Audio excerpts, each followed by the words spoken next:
Best of R / Tales from Tech Support episode 20. Hi everybody. Here's another month of top tales for you to enjoy. Thanks to everyone for posting and commenting. And remember to tell a friend about TFTS. Magic.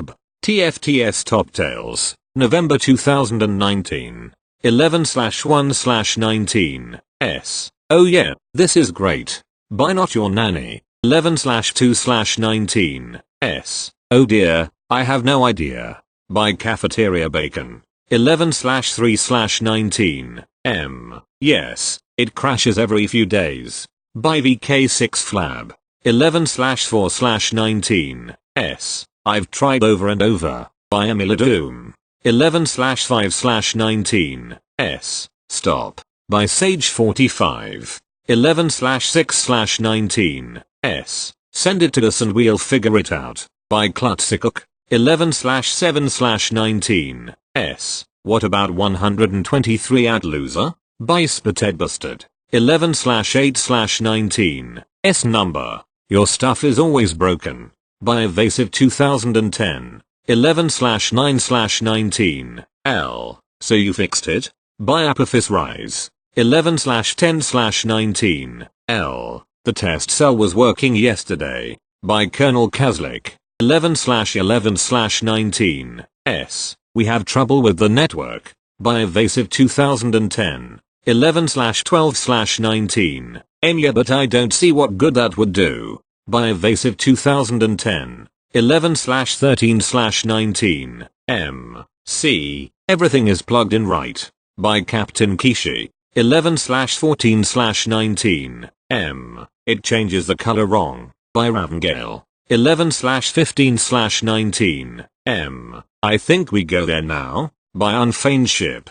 11/16/19. L. Why can't you log in? By Dbfastbinder. 11/17/19. M. Well, that is stupid, it's just Wi-Fi. By The Drunken Jester. 11/18/19. S. Oh, I don't pay attention to those. By 5 Cootie Puff Senior. 11/19/19. S. How am I meant to search for something?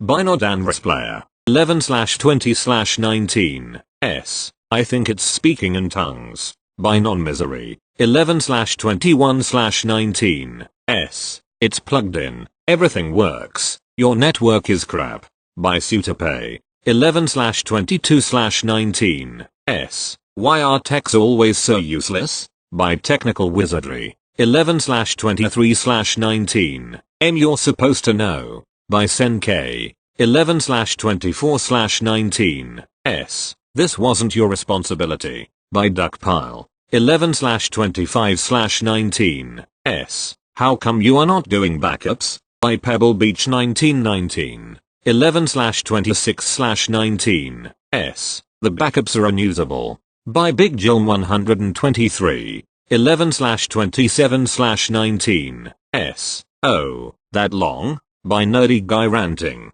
11/28/19. S. But can't you just help me? By Caitlin89. 11/29/19. S. Yes, I could do almost everything this way. By Boiled Crap.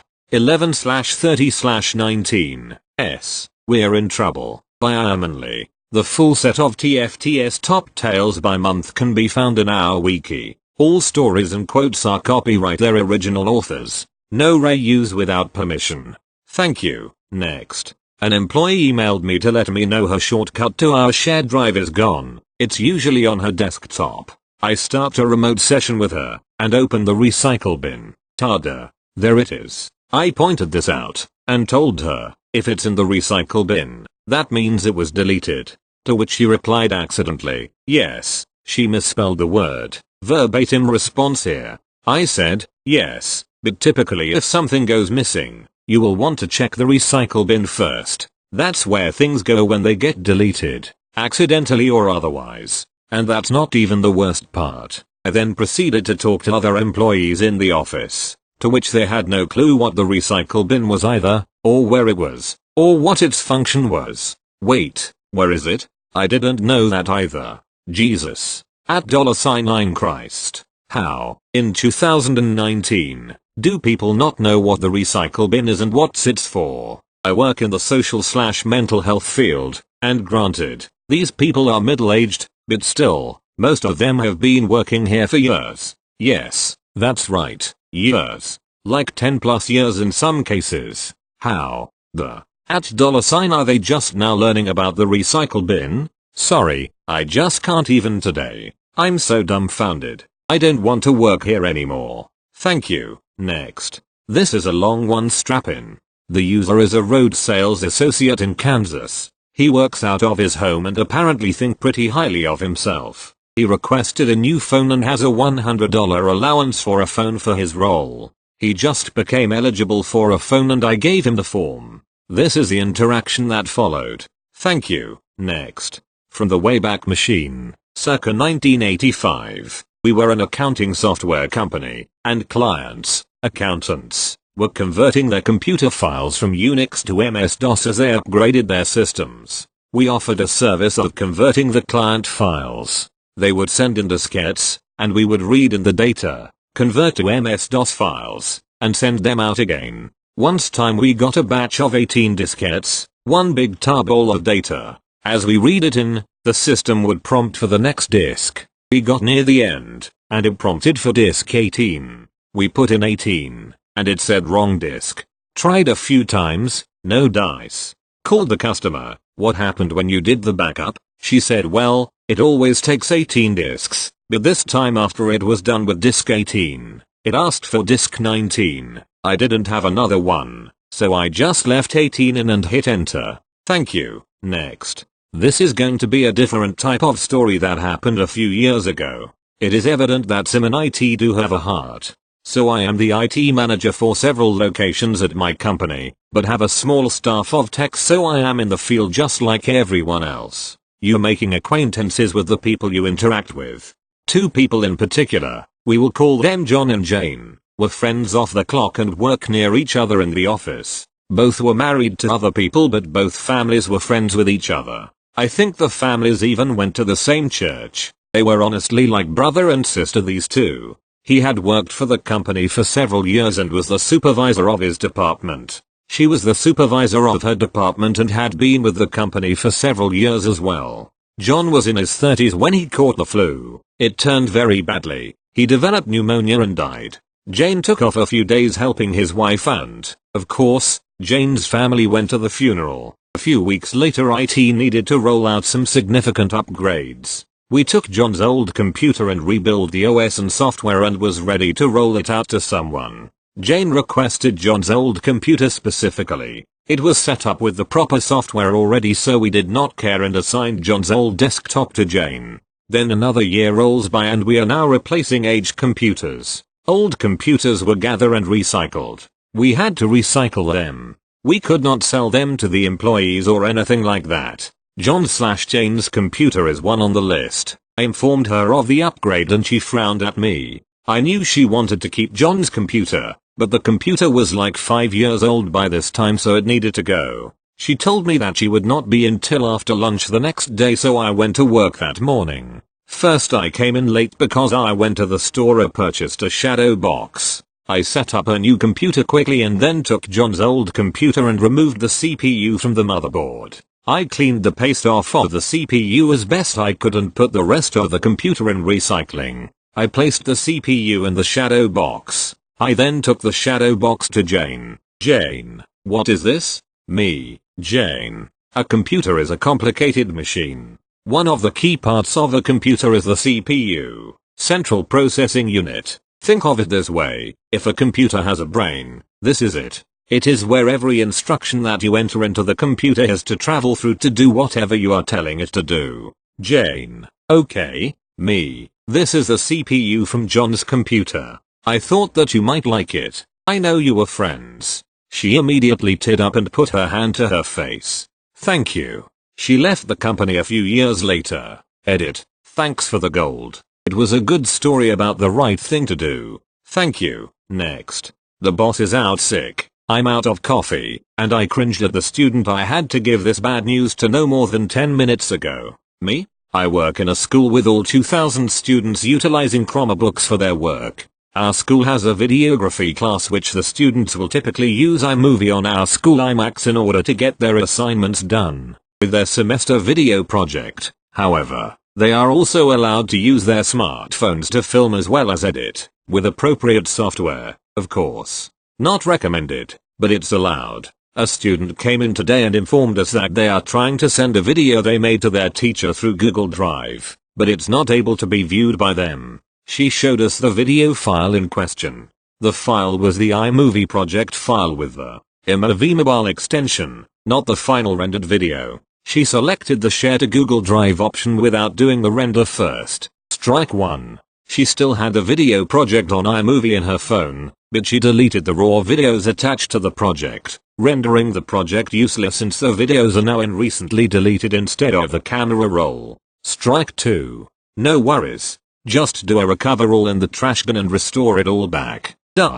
She deleted them all out of the trash bin permanently. Strike 3. And let me get your first reaction out of the way. Yes, we looked in her iCloud account online, and no, they're not there either. A local iTunes backup? Nay. I gave her a few options to get her footage back, recovery software, etc. But she kept believing that Apple might be able to help with recovering her data. I wished her well and she was on her way. Lessons learned here. 1. Check your finished product before you send it anywhere. 2. Do not delete anything until you are certain the finished product is what you want it to be. 3. Backup. Cheers. Thank you. Next.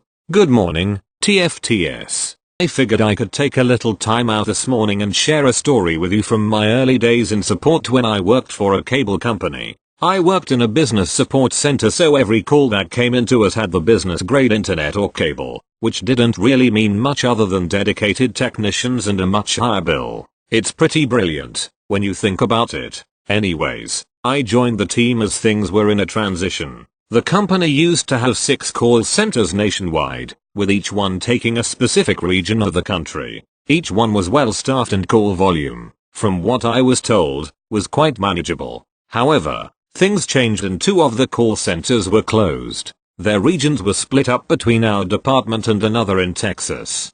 Call volume had skyrocketed to almost double the normal traffic and people were a bit stressed. I adjusted quickly but could understand why people were leaving due to stress. The manager, who looked like a female version of Skeletor in a suit, was a hellbeast that gave no fucks about employee well-being. About 6 weeks into the job, we were pulled in groups for a meeting about updating our job expectations. The director listed out the changes. SLA was the primary focus.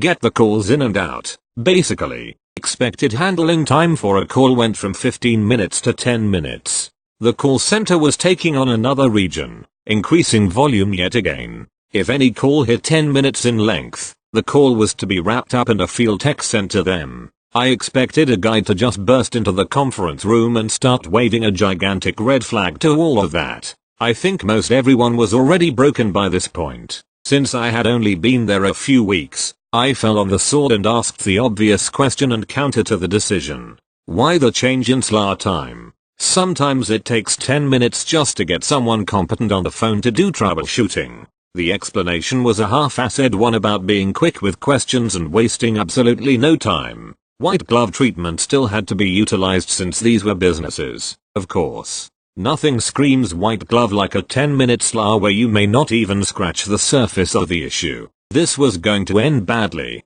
Everyone knew it. We just didn't know to what extent. The first week of this was absolute hell. An average day for a person was now over 70 calls with no breathing time in between. Anyone who dared used the bathroom not on break or lunch got a talking to by leadership and, if it persisted, coaching. Yes, we are apparently 12 years old and need hall passes to do our business. A couple of weeks later, one of the analysts finally snapped. However, it wasn't for the reason any of us expected. He got on a call that had a lot of problems. I was sitting next to him and I heard him talking about spotty internet and bad phone connections. Those calls could be 30 minutes just to get the faintest idea of what was causing the issue if it wasn't just a bad router. So, naturally, he hit the 10-minute mark without any idea where the problem was. His supervisor walked over and asked how close he was to being done. He shook his head and waved the person away because he was trying to do the troubleshooting. 5 more minutes pass and the same supervisor comes over to tell him to get a tech out and end the call. He shook his head, continuing on because he had no good information. At the 20-minute mark, Skeletor comes over. She's not happy and stands there with crossed arms. My coworker puts the call on mute. What? End the call? I can't. I don't even know what the primary issue is. Not your concern. End the call. My coworker sighs as if he's going to do it. The manager walks away but, instead, continues the call. It seemed like he was finally getting somewhere. Of course, the manager shows up and she's way more upset and he mutes the call once more. I told you to end the call. I almost have it. Let me finish it. No. Skeletor has had enough and pulls the plug from the back of his desktop. Did I mention we used Avere 1X so all of our calls were done through the computer? My coworker absolutely loses it and starts screaming at her. It was only a couple of minutes but it felt like an eternity watching these two yell at each other. More F-bombs were dropped in a Lewis Black political rant as the supervisors came rushing over to separate them. My coworker yells "F it. I don't need this" and storms out of the building. The supervisors take Skeletor out of the main call center and into a side room. The next day was quite the affair. Skeletor had been put on leave and coworker had been asked to come in to speak with HR about the situation. To our surprise, he agreed but it was clear he didn't want the job back. His meeting with HR was over an hour and a lot of things came to light. Apparently Skeletor had pushed for some of the changes just to show she was innovative in cost-saving measures, thinking it would land her a higher level job. Instead, she got canned for pulling the plug on an active call with a customer. I wasn't there for much longer as I took a standard help desk job a couple of months after this incident, but things had improved a bit. The SLA requirements were loosened and the new manager actually seemed interested in making sure nobody was losing their minds. Co-worker ended up going back to school after all of that, which may have been a blessing in disguise. I lost contact with him a couple of years ago but last I had talked with him, he was working a cushy government job. I don't know what happened to Skeletor after she got the axe. I'm sure she convinced some other company that she was in the right because corporate America is a wasteland.